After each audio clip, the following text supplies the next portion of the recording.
Hello दोस्तों, कैसे हो आप सब। स्वागत है आपका मेरे चैनल में। दोस्तों, 1 रुपए का सिक्का तो आप सबने देखा है, बचपन से यूज करते आए हैं। लेकिन कभी सोचा है आपने कि उस 1 रुपए के सिक्के को बनाने के लिए कितने रुपए लगते हैं? कि आपके हाथ में जो 1 रुपए का सिक्का है उसे बनाने में सरकार का कितना खर्च आता होगा? 50 पैसे, 1 रुपया, या फिर उससे भी ज्यादा? अगर मैं आपसे कहूं कि कई बार इस सिक्के को बनाने का खर्च उसकी कीमत के बराबर या उससे भी कहीं ज्यादा हो सकता है, तो शायद आप यकीन ना करो। लेकिन इसके पीछे की कहानी काफी इंटरेस्टिंग है। सबसे पहले एक बात समझते हैं। सिक्के ऐसे ही हवा में नहीं बन जाते।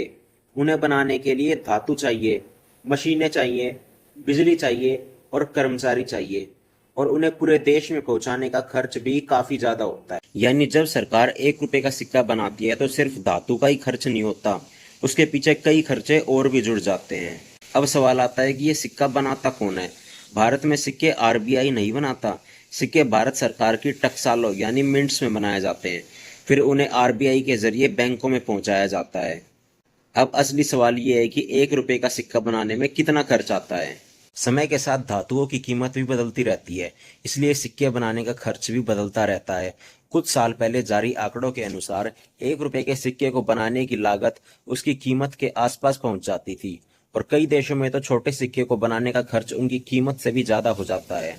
यही कारण है कि दुनिया के कई देशों ने छोटे मूल्य वाले सिक्कों का इस्तेमाल कम कर दिया है, क्योंकि उन्हें बनाना आर्थिक रूप से फायदेमंद नहीं रहता। अब आपके मन में सवाल आ सकता है कि अगर खर्च इतना है तो सरकार फिर सिक्के बनाती ही क्यों है?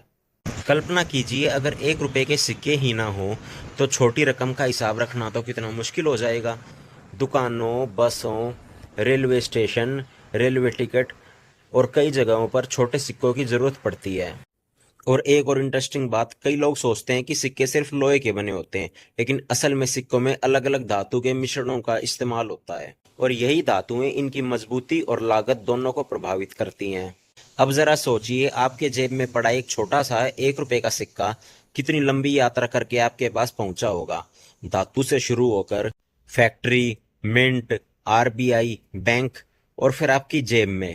तो अगली बार जब कोई आपको 1 रुपए का सिक्का दे तो उसे हल्के में मत लीजिए, क्योंकि इसके पीछे सिर्फ 1 रुपए की कीमत नहीं बल्कि पूरी एक निर्माण प्रक्रिया छिपी हुई है।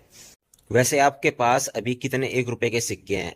और क्या आपको आज भी सिक्के जमा करने का शौक है? कमेंट में जरूर बताइए और हमारे चैनल को लाइक करें, सब्सक्राइब करें।